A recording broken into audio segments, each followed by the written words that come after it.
राजा मदकुर शाह की रानी कुंवर गणेश, अवधपुरी से ओरछा लाई अवध नरेश। धन्य है सरकार को जो राम मंदिर बनवाया है मोदी सरकार ने। प्रधानमंत्री जी मना कर रहे हैं, नहीं तो हम लोग तो वही अभी से ही पहुंच जाते। जो मोदी जी ने किया वो शायद कोई नहीं कर पाएगा और ना कोई कर सकता है। जय जय श्री राम, जय जय श्री राम।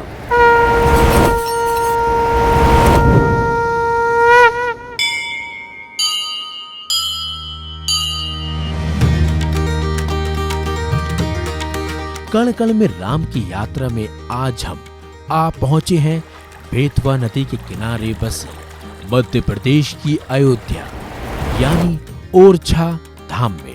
जय श्री राम। महलों के शहर ओरछा में एक महल ऐसा भी है जहां से अयोध्या नरेश राजा राम आज भी अपनी सत्ता चलाते हैं और यहाँ का प्रशासन और पुलिस उन्हें सलामी देते हैं।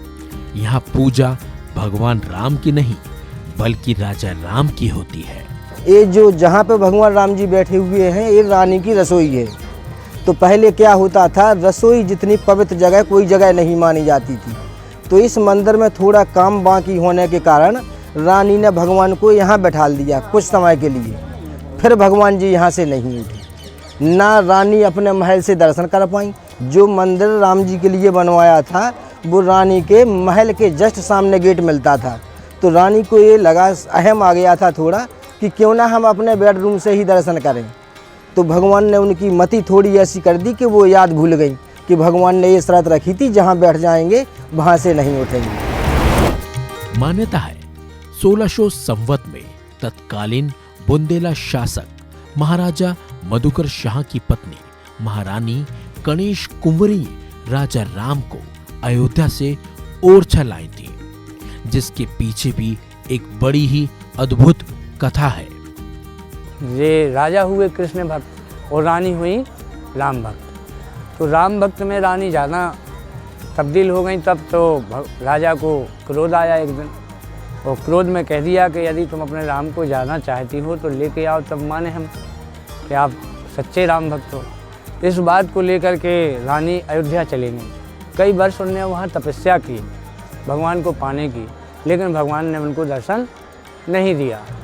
तब अपना जीवन समर्पण करने के लिए एक निश्चय कर लिया कि हम सरजू नदी में कूद जाएंगे, मर जाएंगे या तुम्हें लेके जाएंगे। इस बात को लेकर के एक दिन रानी सरजू नदी में कूद गई जहाँ अथाह जल भरा हुआ था। तो वो जल घुटनों हो गया, कूदते ही जल घुटनों हो गया, तो ये मरने से बच गई। तो रानी कहती हैं कि क्यों मरने भी नहीं देते हो और दर्शन भी नहीं देते हो। तब भगवान ने दर्शन दिया तो विष्णु भगवान के रूप में आए भगवान, शंख चक्र गदा पद्म लिए, बलमाला पहने हुए। तब रानी ने कहा कि मुझे किसी से युद्ध थोड़ी करवाना है कि आप बिल्कुल फ्रेश होके आ गए सब लेके। माता अपन बोली सो मत डोली तजह ताते है रूपा। इस रूप को तज करके नन्हे से बालक से छोटे से बालक बन जाओ, हमारी गोदी में आ जाओ। महारानी गणेश कुंवरी की तपस्या से प्रसन्न होकर भगवान राम ओरछा आने के लिए तैयार तो हुए, लेकिन उन्होंने रानी के सामने 3 शर्तें रखी। भगवान ने कहा कि आ तो जाएंगे रानी माता हम, लेकिन हमारी जो 3 शर्तें होंगी उनको आपको रखना होगा। बोले वो क्या? बोली पहली शर्त होगी कि हम पुष्य नक्षत्र में चलेंगे, जो 18-28 दिन में पुष्य नक्षत्र आता है, उस नक्षत्र में चलेंगे। तो पुष्य नक्षत्र को लेकर के उस 11 महीने कुछ दिन में यहाँ आ पाए, संतों की टोली के साथ वहाँ गीत गाते हुए अयोध्या से ओरछा आए।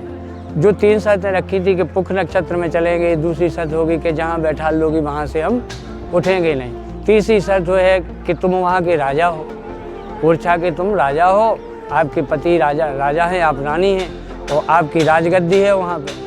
तो हम अभी तो यहाँ अयोध्या में राम लला हैं, हमारा घर है अयोध्या, और हम जब राजा की गद्दी पे बैठ जाएंगे तो हम राम से राजा बन जाएंगे। ओरछा में बने राजा राम मंदिर में राम के साथ लक्ष्मण और माता जानकी की मूर्तियां स्थापित हैं। मंदिर का प्रांगण बहुत विशाल है। यहाँ सुबह और शाम होने वाली आरती बहुत भव्य होती है। ये वो समय होता है जब यहाँ का पूरा वातावरण राममय हो जाता है।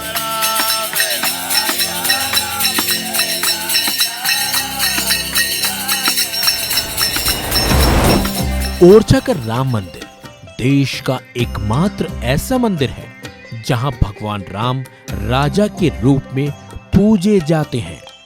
यही वजह है कि इस मंदिर में दूर दूर से भक्त भगवान राम के स्वरूप के दर्शन करने आते हैं। मंदिर में कमरबंद बांधकर जाने की भी मनाही है। यहाँ कमर बांध के भी नहीं जाते हैं लोग, पहले से परंपरा चली आई है। सर पे टोपी या गमछा बांध के जाना चाहिए, क्योंकि वो ढाल तलवार लिए हुए हैं, इसलिए कमर कस के नहीं जाना चाहिए। तो चलिए जानते हैं श्री राम राजा सरकार की नगरी के लोग अयोध्या में बन रहे भव्य राम मंदिर को लेकर कितने उत्साहित हैं। इस मंदिर के बनने में हजारों लोगों ने शहादत दी, हिंदुओं ने अपने प्राणों की आहुति दी। बहुत समय के बाद यह मामला चूंकि सुलझा है और यह मोदी जी के शासन में है, इतना बड़ा कार्य हुआ है, तो निश्चित रूप से ये कहा जा सकता है कि मोदी जी को एक विराट समर्थन भारत की जनता जरूर देगी। 75 साल की उम्र हो चुकी है हमारी, हमने सब देखे हैं, मगर मोदी कैसा राज नहीं देखा है। धन्य है मोदी, धन्य है आगे बढ़ो, धन्य है। अटल जी ने प्रेरणा दी, मोदी ने उसको साकार कर दिया।